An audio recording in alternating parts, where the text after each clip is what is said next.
Yo, what's up, everybody? We're back on the Rock Fantasy YouTube channel, and this is the Rock Fantasy Files, and we're not going back in the time machine this week. We're gonna be right here in the present because we're gonna be chatting about a new album. I want to get the crew together and have them.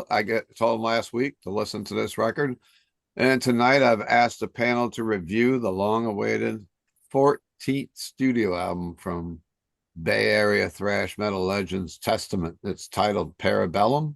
It's the first album since 2020's Titans of Creation, which fucking came out in April of the fucking pandemic, which was a horrible timing, but I thought that was a great album. But anyhow, it's the first Yeah. album to feature the Boston-based drummer Chris Dovis, who some people may know from the band Seven Spires. I've caught him with Seven Spires in the past, and really does a pretty fucking phenomenal job. I just watched an interview with Eric, and Eric was talking about when they reached out and found this guy, and they heard from Dave Lombardo. Dave Lombardo said he was willing to come in and do it, and they still went with Chris. No, Dave said he had nothing going, and Eric was like, "I thought you were in like a million bands already," but didn't go back to Lombardo, which I've seen him play with Lombardo a couple of years ago. I was sitting with Will Carroll watching him play. But anyhow, the lineup on this album, of course, is pretty much other than the drummer, the same as usual. Chuck Billy on vocals, Steve DiGiorgio, of course, on bass, Eric Peterson on guitars, and Alex Skolnick on guitars, and of course, Chris Dovis on the drums. The track listing for this album is For the Love of Pain kicks it off. The Infanticide AI, which is the single, and the live video comes on second. The Shadow People is the number 3 track. Meant to Be is the typical Testament ballad that comes in on the 4th track. High Noon is number 5. The 6th track is Witch Hunt. Nature of the Beast is 7, which is a song about gambling in Las Vegas. Room 117 uh, is kind of like, in my mind, I was listening to it today and doing some research, kind of like the Patient Number 9, a little bit kind of like a hospital songs. And Havana Syndrome, of course, about the Havana Syndrome thing that went on in 2016 in Cuba. And Parabellum runs out the album. And I just want to get everybody together and see if hopefully everybody did their assignment and listened to the album a little bit this week. I know some people were waiting with bated breath. Maybe some people weren't going to listen to it right away, but maybe did for the assignment. So we got our resident Viking here, Ovi, up all night. He just woke up and had a ham sandwich. We got Vikings eat ham sandwiches. We found out tonight. Ovi Rednam's here. We got Count Ralphus, our vampire. We got Ed Farsley from Armageddon Productions. We got James Delisle from Disc and Dat Records and Crucial Pain, and of course Tony Dio is back with us tonight from the South. And I don't know where I guess we could start off with let's kick it off with Tony Dio tonight. And now maybe everybody pick what songs stood out for them. If there's something you didn't like, just kind of go over the album. Okay. I thought it's a solid record. I mean, it's really heavy. It Mm, kind of harkens back to, the gathering and the demonic period, mm. and the low Oh stuff. But yeah, definitely. if you thinking back then, Eric Peterson pretty much wrote most of those records, and from what I've looked into, he is the main songwriter on this as far as the music goes. And it kind of reminds me a little bit of some of that Dragon Lord stuff that he did. Remember, he had a side project that Yeah. was a little more on the death metal side.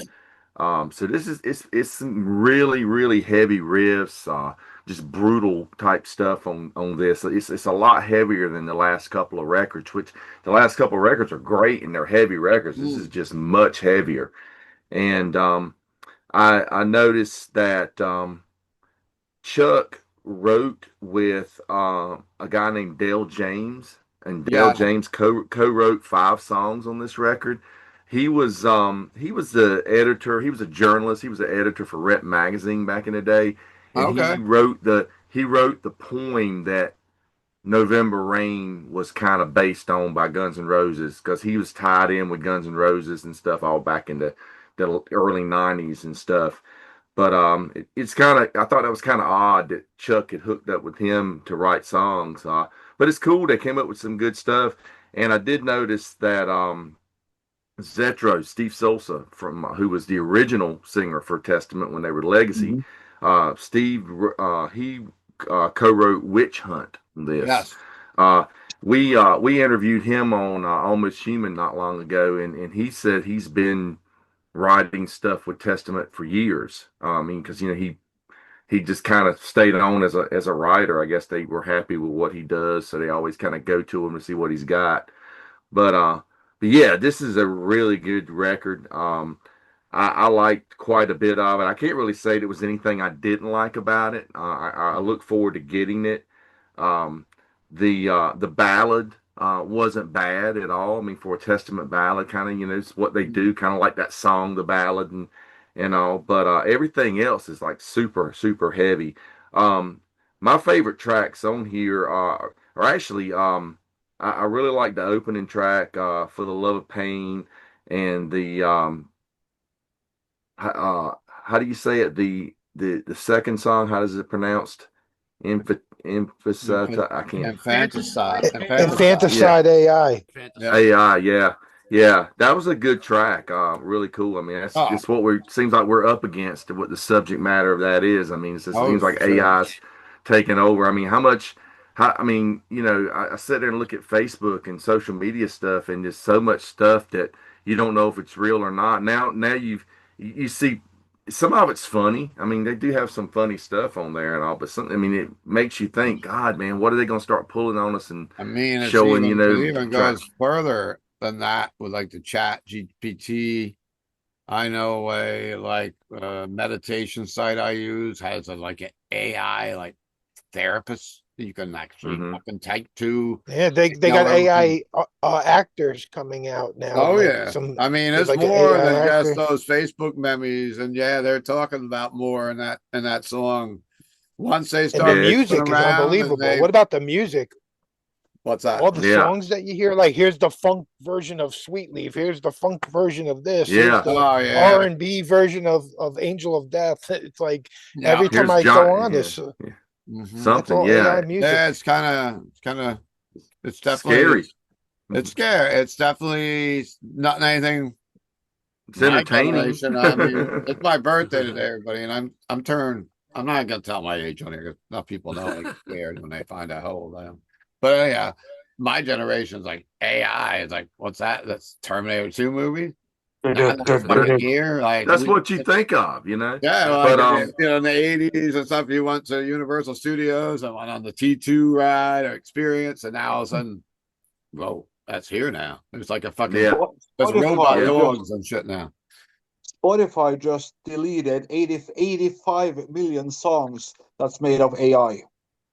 Oh, they Wow. deleted them. Holy shit, 85 They just million. Wow. removed everything Jeez. that was made by AI on Spotify, and was I know 85 you million can just songs. go, I was like, hey, AI, make me a fucking death metal song. And 2 minutes Yeah, later, Yeah, yeah.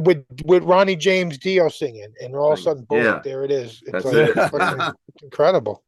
yeah. Really But crazy how quick it's to advancing. It's oh yeah, to back to wrap to wrap it up, I my actually my favorite two songs on here, kind of back to back, like the ones that I've gone back to. They sound like classic Testament, and that's "Nature of the Beast" in Room 117. That actually sounds yeah. more like classic Testament to me, and that's the two I kind of going back to. But that's not They a sure bad do. track on this Yeah, record. yeah. Yeah, This so there, album kind of it's all a across good. the board. You got that. Yeah, it's very I, well put together. I had a guy complaining that there's too much death growls, and I was like, this is too much death metal. Yeah, I mean he's sings some death vocals on it, but like I said, those two I just mentioned, he's Oh back to yeah, singing in his own yep, style, yep, yep, and I think so. I think it's a little bit, it's something for everybody on here. If you like the Old Testament, if you like the newer yep, stuff they've done in recent years, if you like the demonic stuff from the '90s, 2000s, and it's a yep. little bit, it's a good smorgasbord of Testament history on this. I think Nice to hear you talk I'm music, going out of Tony. turn a little bit here, but I think that as I listen to this album, and I've been listening to it on vinyl in my shop, and of course I've been listening to it on like fucking Spotify when I'm at the gym and out walking and hiking or whatever. The only thing with this, I really kind of wish that the ballad was later in the album because I think it kind of interrupts the flow of this record because it's a very mellow song. And you go right from Shadow People, which is pretty freaking heavy, and then to High Noon, which is like a death metal western. It's like, I just watched a video. They did videos for High Noon, Shadow People, which are kind of like graphic, they kind of like AI stuff, but like Western videos and Yeah, everything it else. But is. man, that High Noon song is fucking heavy. You're right though, Steve. It would probably fit better at the end, but I think they went Kind of they like the kind of ballad went it. was on the They ritual, wasn't that at the yeah end? they kind of put wasn't that on Practice What You Preach, but whatever it That was, Yeah, but ballad is number 8, yeah, and but and the ritual is number you remember 11. when we went back Willow is to the number 80s 4. and everybody had a ballad or something. All mm, the standard metal bands, they always seem to put it like the fourth or fifth song would yeah, always be the sure. ballad. So maybe that's why they did it. But yeah, you're right. It would fit better if it was tagged to It's the my end. hill, and I'm gonna die on it. But I think the Scorpions and Testament wrote like the best fucking like metal ballad back in the day. Testament and Scorpions, those were the ones I like the most. Yeah. But I think the Scorpions a little bit lighter music, like especially that era, so you could put it in anywhere. Where this is just like kind of kick you in the face. Most of the stuff on here, I Well, mean, I don't have it on vinyl, but mhm. is the ballad is that the last or is High The Noon the last ballad is track? actually the first song on the. As you listen to it on here, it's the first song of side B. You got Yeah, Okay. it's two track songs 4 on on side CD. A. You got For the Love of Pain and Oh, Fantaside. is it a double album? It's got to be Yeah, it's a double double album. album. It's a short Oh, album. It's okay. a 50-minute Yeah. album, but it's still a double album. And then Meant to Be and High Noon are side B. Side C is a 3-side, which is Witch Hunt, Nature of the Beast, Room 117. Then you got the Havana Syndrome and Parabellum routing out. So you do have to flip this album around a lot because it's Yeah, I might have to get that one on CD. That's too much work. too much work. You know what? As a guy that collects a lot of vinyl and plays a lot of vinyl in the shop when I'm playing vinyl, I would rather have this album on A and B because I don't have to keep flipping it and I got dead Yeah. air. But I've seen other people complain that it's a kind of short album to have 2 albums in it, but it's the way they Probably do. sounds better. It probably sounds better Yeah, the to sound spread the quality grooves is out. better. Yeah. Yeah. And I guess I could kind of go right now from what I was talking about.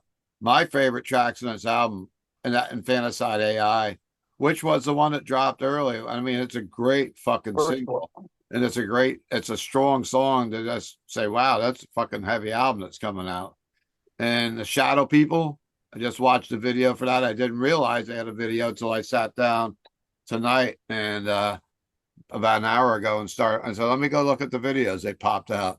And the High Noon is like kind of like Red Dead Redemption or something. It's like a video game form of a Western, but uh, this album's across with themes. It's got stuff from gambling in Vegas to someone dying in a hospital room, the Havana Syndrome, which was they thought was kind of a weapon where it was causing people to get sick, lose hearing, get headaches.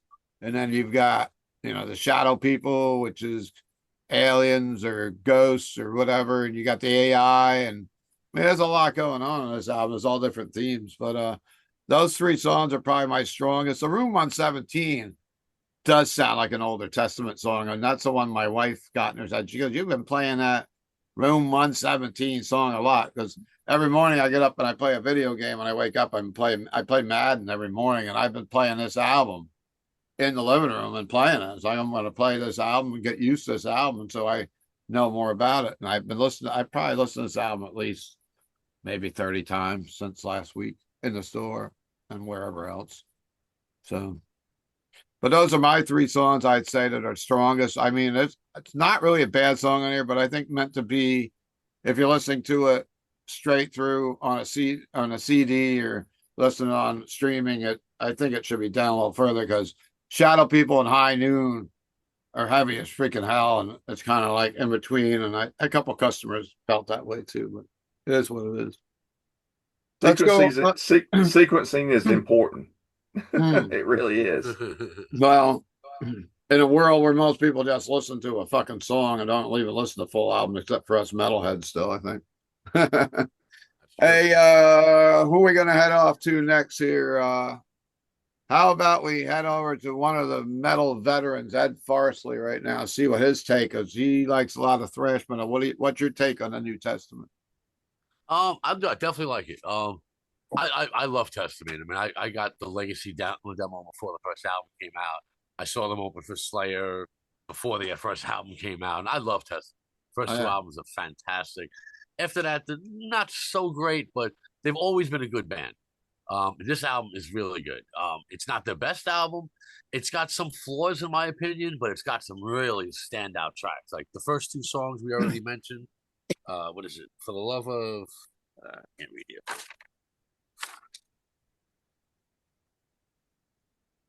Yeah, for the love of pain and infanticide.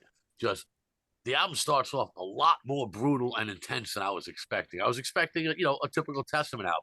The first two songs are like almost grinding in parts. Yeah. And the vocals, the first song reminds me of Glenn Benton. Second song reminds me of Millie from Creator. I mean, Chuck really he does sound like Millie.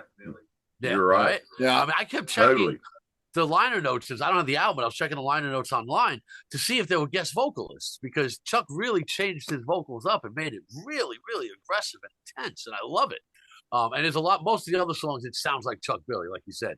Like the last three songs, total Testament. Just has that groove, has that sound, has Chuck Billy's vocals, and just great stuff. But the first two songs blew me away. I was like, wow, this is really, really intense. I thought the whole album was going to be like that. Like, damn, it's the most brutal album ever. But first two songs are great. Next song, Shadow People. I like it. Definitely slowed the tempo down on the album. It actually slowed down from the first two songs and then go into the ballad, which I didn't care for the ballad too much. It sounds like a typical 80s generic, the staple, basically. Everyone had to have a ballad, like you mentioned, Tony, and that's what it sounds like. It's good, but it's just not great. And Shadow People, same thing. It's a good song, kind of has ups and downs. High Noon is that really ramps up the speed again. That's a great song. And Witch Hunt is probably my third favorite song from the album. Just a really great song. And I didn't know that Zetro was still writing with the band. That's very cool. I'm glad he's still got that relationship, and he's always had a great writing style. So that's very cool. But yeah, I mean, like I said, the last three songs, Room 17, Havana Syndrome, and Parabellum, definitely sound like Old Testament, like good Old Testament, just straightforward thrash metal. And definitely, I would buy this record in a minute. I'll have to go up there and buy it from you. I got to get it on vinyl. I don't mind switching it over. You got to come to the Rock Fantasy. Someone's got to bring Ed to Middletown. New York. Yes, I got to. Well, I got to. Long overdue. I mean, I know he's still paying off his. He didn't get rich from his festival. Everybody thinks you made thousands of dollars at these festivals. He says he's coming up for the 40th anniversary party. So, you're gonna come? I'm trying to get off work that night. I know he's trying. I'm trying to get off work that night. I hope you can make it. Then you can come shop. I hope I can make it. Too. I really got to get up there. Yeah, the 40th anniversary. Let's plug that right now. 40th anniversary of Rock Fantasy. Can you believe 40 fucking years I've been doing this? I've been doing this much longer than this, actually. I started in 79, so I'm a real ancient motherfucker. But that was Rock and Roll Fantasy. It only lasted a little while. Then I did flea markets and fairs. But yeah, 40 years, November 5th, 1985. It's November 1st, 2025. And we've got Sabbath Superstars, Show No Mercy, Sick Bay, Jotunheim, World's Demise, Burn the Ships, and Smokeborne Blasphemy, all in Middletown, New York for $20. Doors are at 4. First band's at 4:30, so please come out, celebrate, party with us. Come to the store first. Come hang out in Middletown. Go to the breweries. It's out of brewery. It's at the Zone at Clemson. So I wanted to plug that in case you're watching in the area. We'd love to have the viewers and everybody else just show up and hang out with us that night. And you get to meet Ralphus and whomever else can make it. Hopefully James can get in there. And Tony Dio, I don't know if you're coming all the way up from the South or not. I can't make it, but I was actually talking to John Cavalluzzi last night about it. He was saying that he was considering going if he could get out of work. Yeah, he was telling me when I saw him at Slayer that he was planning on coming. Yeah. Yeah. We'll see what But happens. if I'd had a little more notice on it, then knowing that he was going, I could have Yeah, arranged it. okay. But I doubt it now. But it would be Next time killer if I around. could. Obi's flying in from Norway, right, Obi? Yeah. Send your private jet. That'll be there. We get to see Obi in person. That'll be That'd be something. great. Anyhow, Ed, are you all finished up down there? Yeah, that was it. Yep. All right, so let's go on over to our other veteran metalhead in the room. We got Count Ralphus here. See what he gets to say about this album. All right, so I just listened to it today for the first time. I haven't been listening Oh, to it all wow. week. Yeah, I just figured I'd give it like, but that's important because, the more you listen to an album, the more songs will change. You'll love them more and more. Some songs you might not Yeah. love as much, but so yeah, this is going from a one-time listen.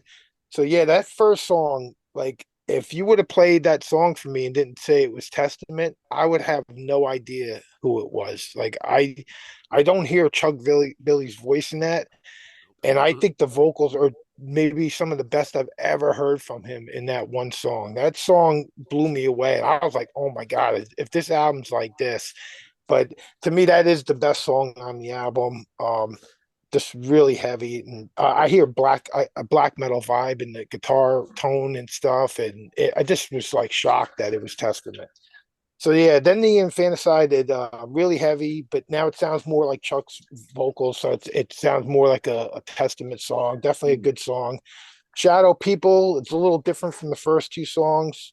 Some really great leads in it, but it's not my favorite. It's my least favorite so far at that point. But then that Meant to Be song, this song stinks. Boo. I'm gonna say it's the worst song on the album before even listening to the rest of the whole thing, and I'm writing that as I'm listening to it. I'm like, He I'm said, at the fourth. "Boo." I'm at the I got boo written down, and I'm It's like already the calling it Halloween as ghost. Boo. it's already the worst song on the album before like I listen to the rest of it. But then High Noon, and it's like Steve was saying, like the sequencing, like I don't know where it would done better on the album to me, like as a hidden track, like three Seems like minutes a after hidden the album ends. deeply. Then I wouldn't have minded it. But yeah, because High Noon comes on, and that's another, Chuck's vocals are really deep and heavy, and I really love that one. I really love like the demoniac testament, that was like my favorite stuff by them. So whenever they go in that direction, I really like it.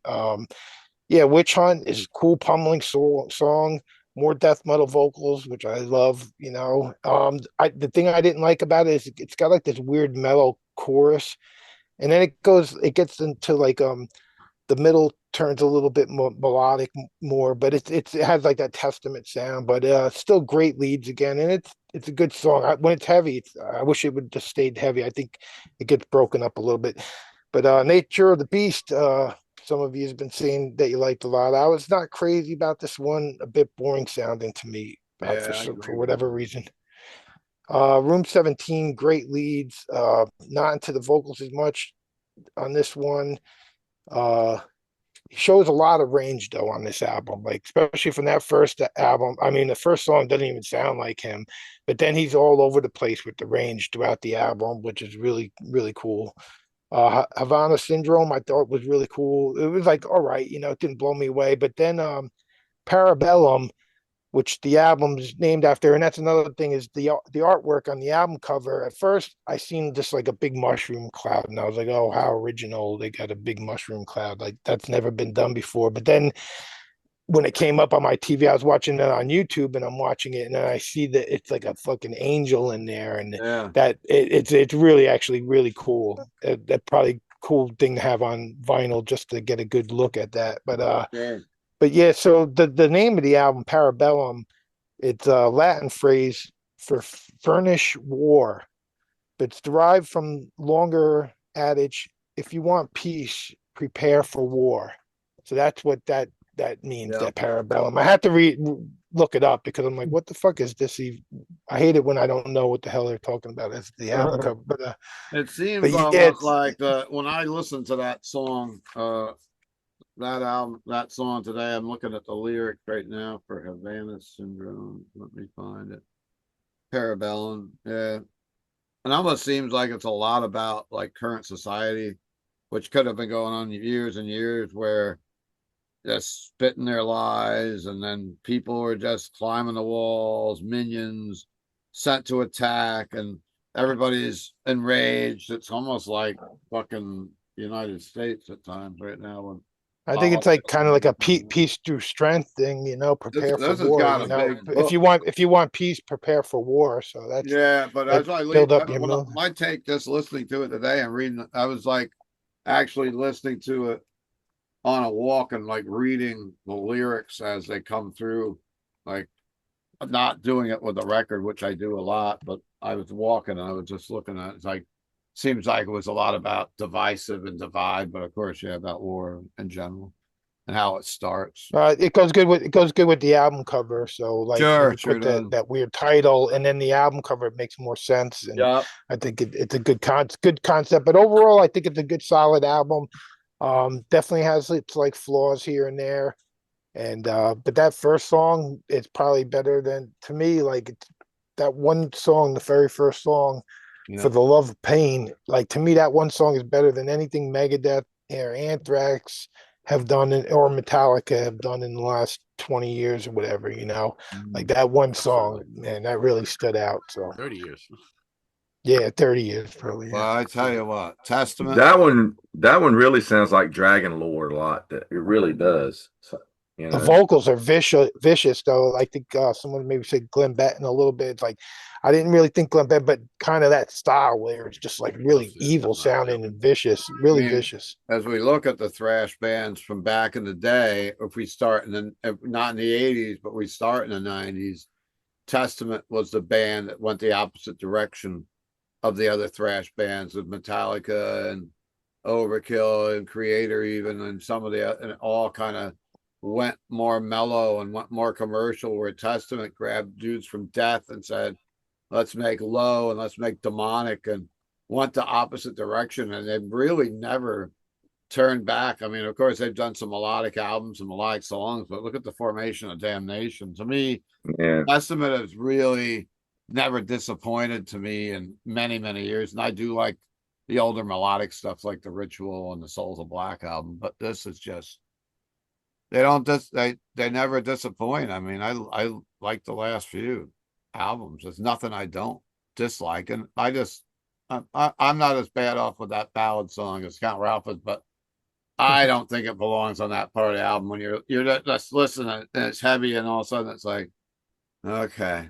But you remember the last time they toured, they actually did ballads unplugged and story time, so, which I didn't go to.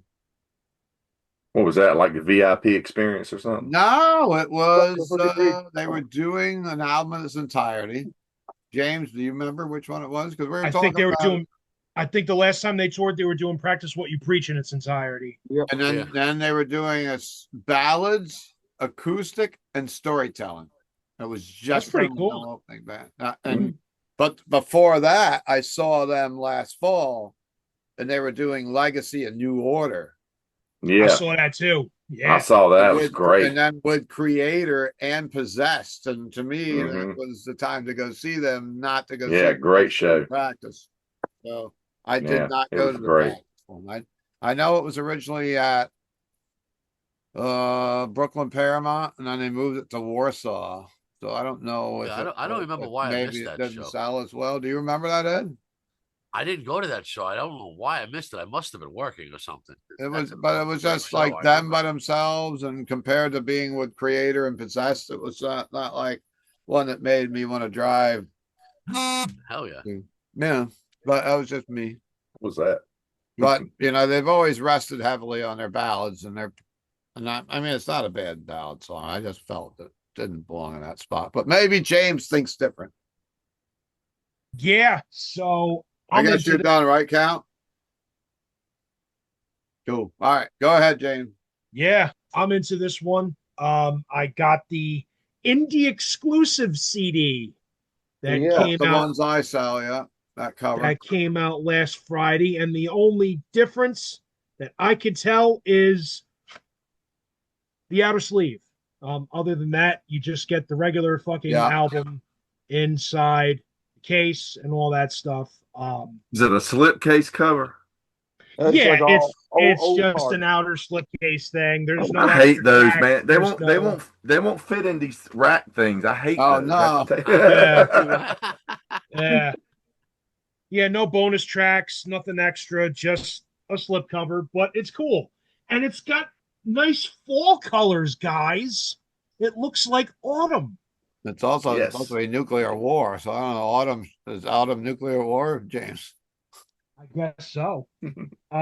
Let's hope. Yeah, like Stephen was saying, Testament has never ever once let me down, never disappointed me, never put an album where I've gone, ugh, that really blows. Yeah. And here's another great one, man. And boy, I've got it in my notes here. Chris Dovis in triple exclamation points. Wow, what an excellent addition to this band. Hmm. I saw him play with them at Foxwoods. He did the Legacy and New Order New order. Oh, you saw that tour? That show was at with them. Foxwoods. So that was a creator also. It was just Testament the night that Oh, wow. yeah, it was just Testament, and me and the singer from Crucial Pain looked at each other that night and went, "Yo, this kid is disgustingly good." Yeah. And so I was extra amped up for this record to come out, to hear him do something new that, And, he's not following any kind of patterns. He's not playing old songs. and I was very James, much I mean, looking forward to look at the shoes he had to fill. They went from Gene Hoglan and Dave Lombardo to him. So it. Yeah, it was like stepping in football behind like Brady and fucking whatever else. So he was just coming yeah, pretty in, much. and he had a big seat to fill there. Yeah. Absolutely. And he does a fantastic job through this entire record. Another thing I like about this album is it's a good length. It's, good run time. It's only 50 minutes. Yeah. It begs for repeated listens, Yeah. so it's a good album just to, keep playing. I really like the ballad a lot. I'm a sucker for ballads. And Testament hasn't given us a ballad since the Ritual album with Return to Serenity. Really? So, yeah, it's been a Trail of long Tears and fucking Low. time, man. There hasn't been any ballads on the last couple. Okay, I didn't do that. I didn't do that homework, and I wasn't really thinking that deep about it. Okay. Trail of Tears and Low is the last one. Trail of Tears, yeah, I guess that's kind of a ballad, but Well, this maybe is that's what threw us off, because we haven't heard a new one in so long. yeah, there hasn't been a ballad in a long time. So, yeah, we've already talked about For the Love of Pain. That's an obvious Eric Peterson song. As Tony Dio said, wow, big time Dragon Lord vibes. Dragon Lord meets Current Testament.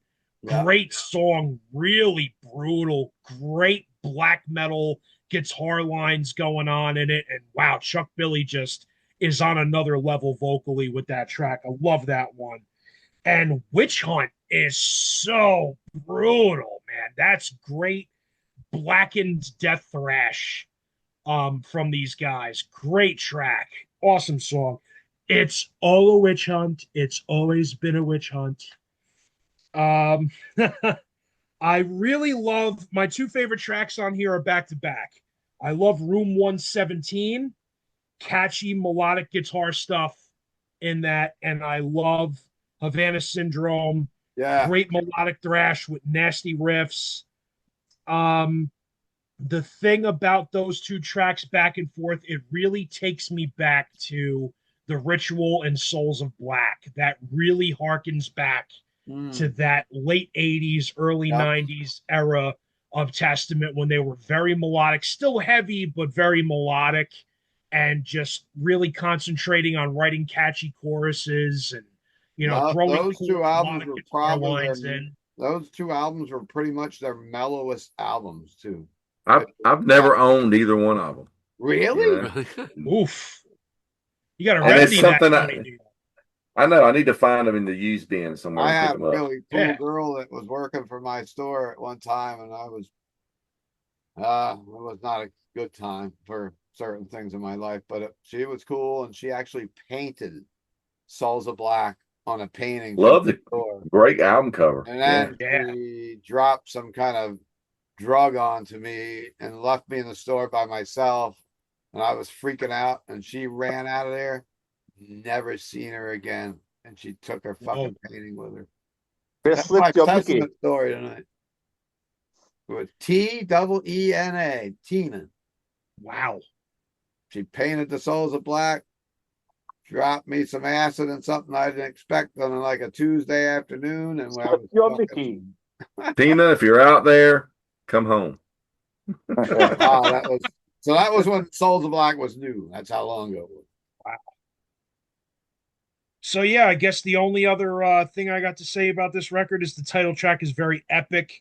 I like the back and forth with Eric Peterson and Alex Skolnick's solos. Yeah. I think that's very cool that, after every chorus and after every verse, there's a different guy soloing.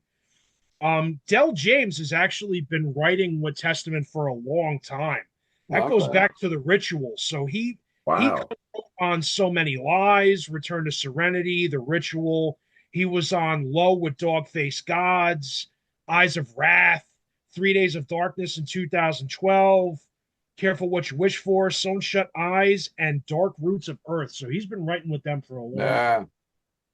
That name popped out when I was reading about the album, and I was like, man, I hadn't heard that guy's name in years. But, you know, I didn't go that far and look into the back catalog there. But I know he used to write a lot with GNR. That's where Yeah. that's where I knew the name from. Yeah. Yeah, the first time I ever saw his name in a Testament booklet, it really I was like, wait a minute, is that a misprint? Why is a dude who's written for GNR hanging out with Testament? Yeah, right. There you go. So yeah, I give this album a fucking 10 out of 10. There's nothing bad on it. Great Testament album. I actually like this one a little bit better than the previous Titans of Creation. But I don't like it more than Brotherhood of the Snake. I still love that one as far as the newer Testament albums are concerned, but it's still brand new. It could wind up taking that one over. Great record, great thrash metal album, fantastic. Good, as everybody said, good mix of things going on. Yeah. You got death metal, thrash, you got the ballad. It's just everything. It's awesome.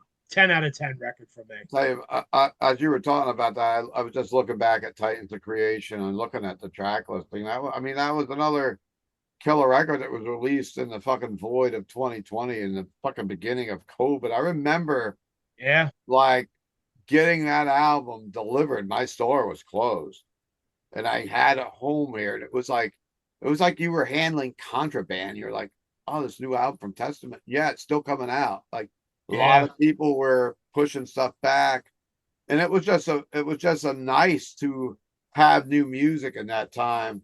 Because I remember playing in this room, and then, but of course they couldn't tour for it. Of course it didn't sound like it would, and they were on tour in Europe when COVID hit.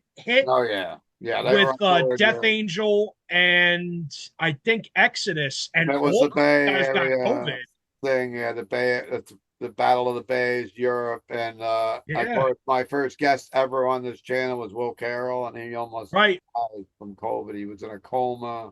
Yeah, Chuck Billy contracted the COVID too, and then other people that were in those buses didn't even get sick. This is how weird that was, that virus, and weird to this day. But yeah, that was my first guest. Of course, Robin, who was a big part of the channel for many years in the beginning, she was she was one of the managers on the bus selling merch in Europe, and she was stuck at home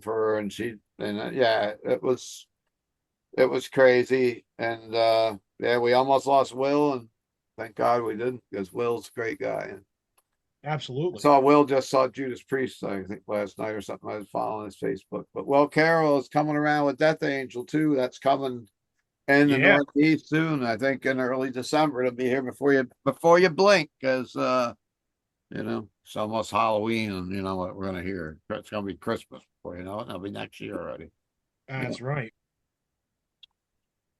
So yeah, yeah. I was looking at the last album, like World War III with Night of the Witch. I mean, that's some strong stuff. But Brotherhood of the Snake, that was another strong freaking record. Like we were just saying, there's so many strong albums that came out, but I really love the Formation of Damnation, the album, what the kind of reunion album. Yeehaw. Got back together where they took a little time off. Obi, let's go to you. We're making you wait forever. Oh, that's fine. I can stand up. It's easy. I was interesting. I was like curious to hear if somebody else heard what I heard on this album, and luckily Ralph came through because I have also written that the two first album has a pace and riffs and even have some black metal origins in them. So I was really happy when Ralph came through with that. So those two first tracks are really good. It's a really delight for me to hear, especially since I'm from Norway. So I recognize the riffs. So it's kind of a homage, kind of like I know those riffs from my mother's milk. So it's like for me, those two songs was really good. Shadow People, it sounds to me like probably the first song they wrote for the album because it has the most elements from the two, three previous albums. It has the same vibe.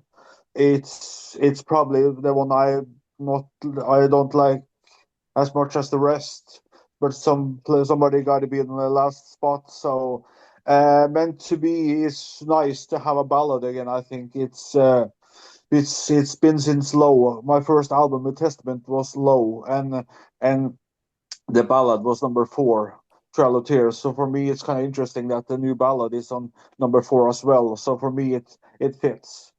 High Noon is probably the heaviest song I've heard them uh, play since Low period because Demonic. Demonic and The Gathering they have a different vibe to them. I can't explain it any better, but it's slower than those albums, so it feels better that it's after Low. Witch Hunt is probably my favorite song on the album a lot because of the vocals at the towards the end when Billy has that very nostalgic, typical Testament vocal that we love. It's kind of a two layers because he has a growling vocal and he lays his clean vocals on the top with the old flavor on it, which probably triggered what I like so much. But since I have Testament in my blood since I started to listen to metal. Um, Number seven is a really cool song. I think it's kind of like have that heavy metal, 80s heavy metal kind of sound to it. It's not often that we hear this heavy metal from Testament, I think, because it's so heavy metal. And I can't recall I've heard any Testament songs that are so like 80s heavy metal as this one. So it was cool to hear. Room 117 is got a lot of technical things going, a lot of technical riffs. So it's for me, it has like Alex Skolnick written all over it because Alex Skolnick is always the technical dude. So I think he has something to do with this track. Um, Havana Syndrome, I think is a fantastic song. It's like Havana Syndrome could probably be released after Low. It's like if it could be a single the year after Low, because it just fits the evolution after Low that they changed for Demonic, of course. But if they have stayed the course with Low, I think I think uh, I think it would have been Room 117. Uh, as for Havana Syndrome, it's a cool song. It has probably Billy's best vocals, I think, since Low for me, because it's so much range, it's so much power. It's like really he goes from the gut and really gets vocals out. It's and the last one for me, I don't know if maybe Ralph is agreeing with me, but the last album has kind of in the chorus it has like a punk riff origin, and like the bridge is kind of like have a little heavy metal in it, and it's all infused in like an epic trash track. So for me, and then you got the ancient Egypt flavor to the whole heavy metal riff on top there. So I think it's a fantastic title track. So all in all, for me, the new drummer is probably the new blood that's really needed, because I'm not gonna say anything bad about either Dave or Gene, but I feel they have played so long that they have fallen victim to a pattern they play in. They play it really well.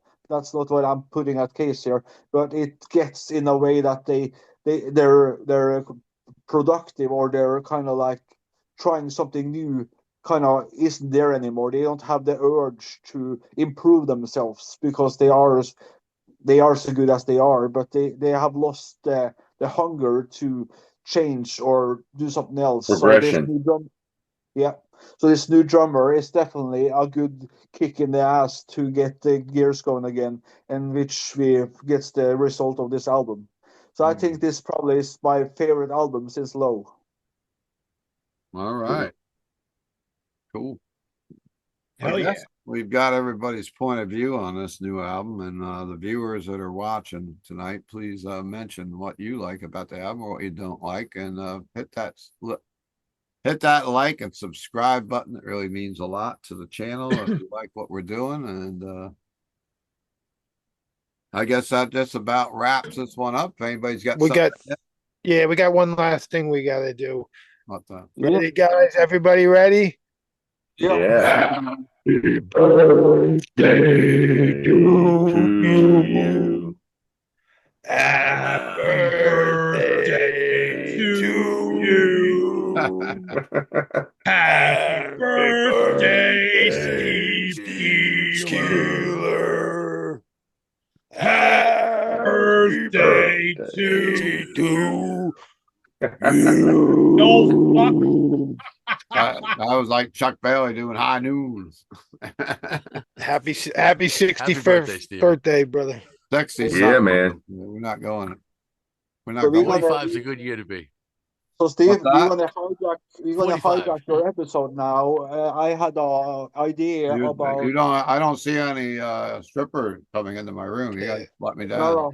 They're at my If it's house. not- Oh yeah. So we're gonna hijack this episode, and I had an idea that we would like talk about our albums that we connect to you. So we have all selected a couple albums that we associate with you. So he's gonna do a Okay, with round about me? that. Yeah. It's kind of an honor of your birthday that we're gonna talk about Oh, albums that we yeah. I connect don't to know. you.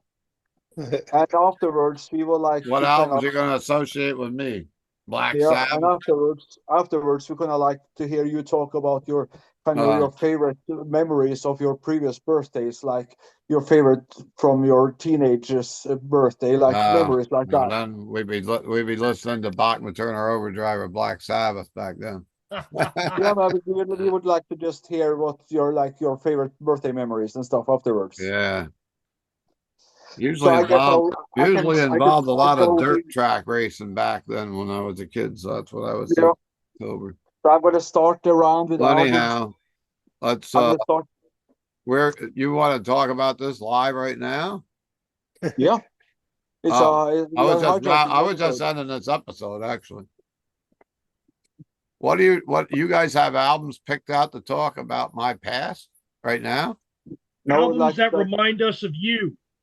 Oh, I don't it's know. kind of an honor thing to you. So I will start, and I have kicked out a couple albums, and I thought I was first- out of here. I'm sorry, guys. that's I the got surprise. things to do, but let's make it quick then. That's the Hey, man, surprise. we roll through it.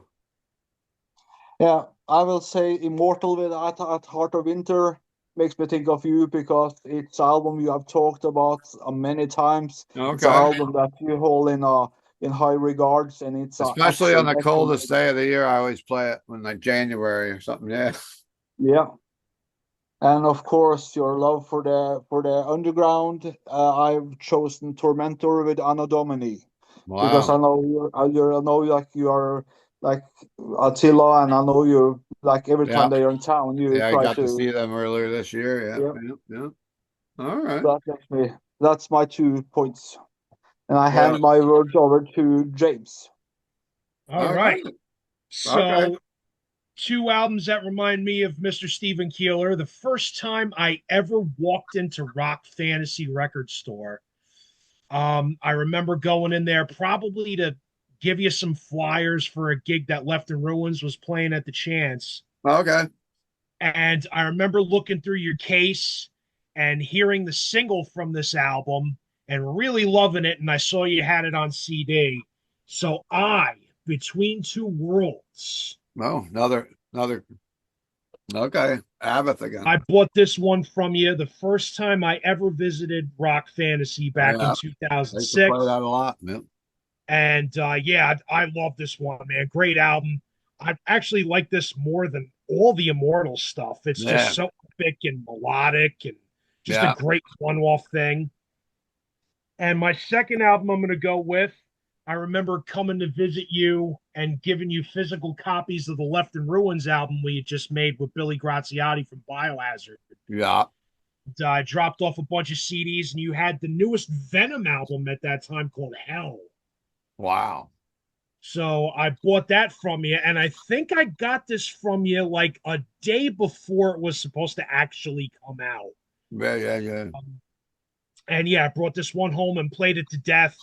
Great album. I like all the current Venom stuff that's come out with Kronos's current lineup, and this is a great one, man. Especially the Power and the Glory is my favorite track off this.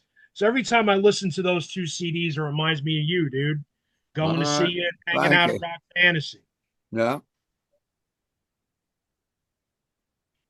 Let's I'll go with go. Count Ralphus. Okay, great. Anybody got anything? So, so yeah, I fucking didn't see this message about picking two albums until like right as we started No, I didn't even like know about it. the episode. But Of course, just thinking about it yours. now, I think of Cross Purposes by Black Sabbath because I went Oh, we down went to to that. Roseland with Keeler to Yeah. see Black Sabbath with Motorhead and Morbid Angel. So every Yeah. time I think of that album, I think of that show and everything. And then I just started thinking about all the so many cool like in stores that he's had at Rock Okay. Fantasy. Yeah. Yeah. And just looking over, I see a corner No More Color album flap that I got autographed in Rock Fantasy, and they're putting out their first album in like 30 years coming up. So Yeah. I'm thinking about corner. I'll just throw them out, or that album out, But I could think of so many from just the in stores at Rock Fantasy, Sure. and even like sometime he would like have I remember when like Far Beyond Driven came out, you had like a midnight thing at Rock Fantasy, Oh, and we we'd used just to be do a out lot of those partying in and around town. yeah. Yeah. So we just stop by, even if it wasn't something we cared about, we just go there and just hang Monday out at night. midnight at Yeah, Rock Monday Fantasy. nights at midnight. You were because the new Yeah. releases used to come out on Tuesdays, and we had was Far Beyond Driven the night that we had Wesley Willis performing live. Might have been. I think it was like that week. Yeah, I think it was. Yeah, that week he But was we had there. many other And, ones. Well, I remember having one when the Z Rock was. This is going way back. We had the Z Rock radio station in New Paltz, which Butch Jones worked at, and they had girls. They called them the Z Rockerettes, and they had them there one Monday night. And I think that was, and then you win tickets to see Guar, and you got to ride in like the Z Rock car with the Rocket girls or something, Rockerettes they call them. Nice. Yeah, and even And we at Pantera, when I could remember you doing like a maybe raffle, you had like a raffle. You had like a raffle, even at the yeah, Pantera thing, where yeah, you could win CDs and stuff. yeah. I won a Cheap Trick CD, and I wanted to. I didn't want it, and I wanted to stay in the raffle because like you only had like one number, and I was like, well, give it I to someone still, else, and I want to stay in the raffle. I still remember you going to that Cross Purposes, and you had a pretty good buzz going, and you're like, and we got to see. And at the time, you didn't like Tony Martin. Pretty sure. I just didn't like pay attention You too were much like, about it. I was and mainly we going. didn't I was even mainly going get for Dio Morbid. or Ozzy Osbourne. We got this fucking guy. You were in a, you Well, were Joey Dawson at that or time, Hollywood. You were arguing all the way home. You and Dossel in the car. That show was my first time ever seeing Geezer Butler. So I remember being super Oh psyched wow. about that because I only seen the Seven Star tour and it was just Tony Iommi with Dave Spitz Yeah. on bass. So it's that show I got to see Geezer Butler for the first time. I remember being like right up close to the front because it was all general admission Cool. and getting to see Geezer. So I was blown away by that. And then the Yep. main thing that stood out to me that night was being all drunk there, but it was like when Black Sabbath was playing, they played all the classic songs and everybody around me was screaming the words. So it wasn't Oh yeah. like everybody was paying attention to Tony Martin. The whole crowd was screaming the words. So it was like an awesome Sure. celebration of Sabbath songs. Yeah. Yeah, that's it. Killer. Man. Cool. Anybody else? I was going to say I don't have particular albums that remind me of you, Steve, but I have a lot of memories from this Yeah. song. I used to We go should up to see just do a Primeval all rock the time back in the late fantasy 80s. episode with all this stuff. But go ahead. Yeah, go ahead, Ed. Yeah, no, I used to go up there all the time with Primeval, go to rehearsals, Oh yeah. go to Rock Palace. So I used to go to your store all the time, the Yeah. Sepultura in store. I remember another in store where a guy crapped on the floor of your store. I don't remember who that was. But there are a lot of Whoa. crazy memories up there. G.G. Death in the Allen. Forest. That wasn't Gigi Allen. Yeah, I remember. You had some That bands was there. It now was that after a was show, and that somebody was crapped on the floor of the store. that I was don't remember. It was when a we very were weird doing a night. show at Sound Asylum, right? That was Might later have been, on. yeah. Yeah, it was a band called Death in the Forest. They were playing with like Morpheus or fucking somebody over there. One of them didn't quite make it to the toilet. Oof. Ah, Crazy. Jeez, man. Oof. That's what we ought to do, Ralph. Maybe in a couple of weeks you could do maybe you could it'd be like a Steve Keeler, this is your life, rock fantasy, and Ralph can bring up all the stuff and half of it I might have forgot about, but that'd be a good episode to talk about. Yeah, I was Yeah, saying that yeah, for the definitely. 40th anniversary Yeah. on the date, Yeah. like that week of the actual Maybe, date of yeah. the 40th anniversary, we do just a rock fan, and then you try to get any old like workers that you that would want to Yeah. come on the show and just talk memories of them, That'd be a their good time idea. I working don't at Rock know Fantasy. how many Got I to get still Steve talk Levin to. back for that one. Yeah, I was Steve hanging out with Levin, we got Levin to make last sure night. he's ready Brad for that Nader one. probably come on. You know, there's so many. There's one guy Yeah, on the Brad. camera. It's like the fucking family tree. It's like, yeah, I work for That would you. be good. Just Fucking, That would be cool. then 87, yeah, I work everybody for talk about you. all the in stores, all the in store stories Yeah, going. That'd be a whole. So you that'd be probably great. know more of them than I even do. You probably got all the flyers. So I've got them, but they're all over the fucking place. Cool. Tony. Yeah. Well, thanks for wishing me a happy I birthday. didn't. I didn't see the thing about picking songs either, but I just Yeah. always love to Totally. hearing Steve talk about his van with the 8-track player in it because I dig 8-tracks. So What's that? he had his Blue Oyster Cult on his on 8-track and Oh yeah. Oh yeah. good Well, stuff. I grew up having a 274 340 Dusters way back in the day. And we were all hanging out, this was late 70s. If you didn't have a muscle car in high school, you were not cool. And we all had or tried to, money was tight, but if you got a muscle car, you were the ones that got chicks to ride around, and you listened to fucking Deep Purple and Blue Oyster Cult, and Sabbath and Priest on 8-tracks, and did burnouts, and then you wrecked your cars and got in trouble with the law, and it was a different time period. Good days, good days. Muscle cars now there's little souped up cars that go zooming around, but they're not the same as the old Chevette Cyber trucks, Dusters and Cudas and Vets and man. all that shit. But yeah, we could do that. We'll talk. We do a little rock fantasy thing in a couple weeks. That sounds good. I want to do an episode just promoting the show, getting a couple of the people from the bands on too. I'm going to probably do that. Maybe next week I should be doing that actually. And I do like this review thing. Maybe I hope you guys like it. I hope the viewers like it too. I don't mind picking an album and making you do homework once in a while, even if it's something you may not normally listen to, and just say, I hate this, or I like it, or yeah, this isn't bad. So I might do a couple more of those here and there when things come out. So Steve, I just want to ask you one question. Now it is your birthday.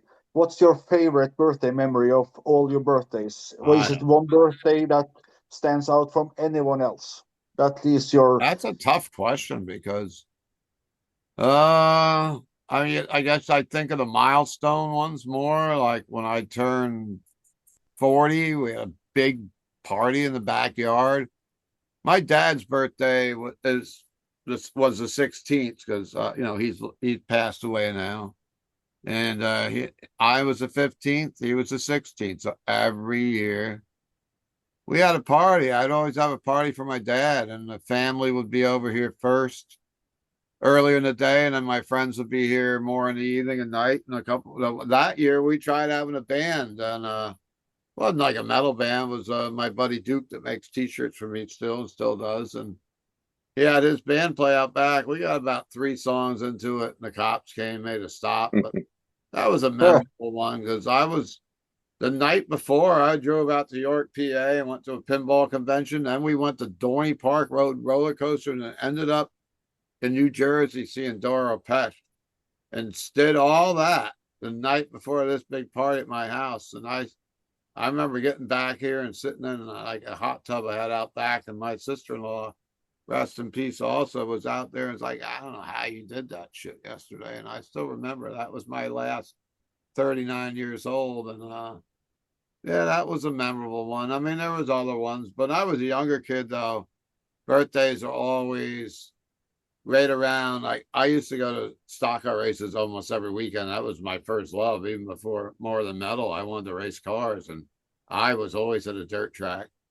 And I would celebrate a lot of birthdays at the races. But I'd say the milestone ones. I even think of my 2020 birthday. We had a fire pit out back, and there wasn't much going on, but we had a few friends out back, and I saw some pictures that came back from that memory, and we still had a good time out in my backyard and had a fire pit going, sort of like we did last night. But I don't know, 30 years old. I remember looking at that. I was thinking about that today. It's like, oh yeah, when you get to be this age, it's gonna be this year. Now I'm fucking here. It's like, where'd that time go, bro? Tell you what, if you're 50 years old, it goes by in a hurry. It's going by real quick now. It's like an It Indy. does, man. I do This believe when you get older, it speeds up. And I this think year when has you're a younger flown kid, by. it's like a bicycle going around. Like, let's pick Daytona Speedway or Indy Speedway. You're like on a bicycle going around the track. Now you're on an Indy car, and every year, every lap it goes around, new track record, new track record. It's going by. So, do you Christmas have like Steve, do got you have like it's going to be before you blink. Halloween's going to be over, and then yeah, there'll be All right. Christmas music And playing. Then it's Christmas. Thanksgiving, and then it's next year. That's why I say it. It just flies by. So, Steve, do you have like do you remember what like your favorite birthday gift you have ever received? Like a one birthday gift that oh boy, stands out. boy, it got all kinds of questions tonight here. Yeah, it's a birthday. When I was a kid, I was into racing, and I can remember getting like every year I'd get something related to that, like a new slot car track or stuff like that. I still remember that was always part of it. And Like Johnny Lightning stuff. more of like HO, like AFX cars and stuff like that. Okay. Back when I was a kid, I mean, now I got this year I got a 77-inch L, uh, QLED TV, and that's pretty fucking good for it. Oh yeah. I Nice. bought it for my wife because we're both the same age. She celebrated her birthday in August, and I celebrated mine today. So what can we Nice. get? Because she's home all the time. She's in poor health, and I said, her whole life's around TV. I got her a bigger TV. We had a 60. Right. We upgraded it, and the picture's amazing. Watching movies on there, it's great. So Awesome.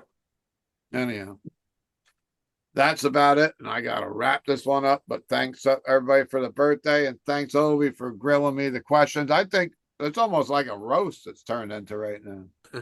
A birthday Dave roast. Keeler, this is your life. Count Ralphus, you're going to have to find some old guests for that. Ones that still like me though. We don't need fights on it. We got to find that. We got to find Tina for that. Oh God. Yeah, I know we're classic friends in classic Steve. California. I'm still friends with her. Yeah, she flipped out, disappeared, never came back. Yep. The Athlete Queen. Got me freaking wasted. We were so wasted. We just started cleaning my fucking store. We're like, oh shit, we gotta keep busy. It's like, what the fuck's going on? And then first customer comes in, she looks at me, starts laughing, and runs out of the store. And I'm like, you son of a bitch. And I didn't really see her ever again. Crazy times. That's great. Testament Souls of Black. But That album is being remixed now. It's been remixed, so it will be yeah, really, that's coming really. back out now. But That's right. so Testament don't disappoint to me, and they were always one of my favorite thrash bands. I like them better than at least two of the bands in the Big Four. That's all I can say. So I'm going to wrap this up. Thanks for watching tonight. We'll see you again next week on the Rock Fantasy YouTube channel and a couple other things coming out. See you.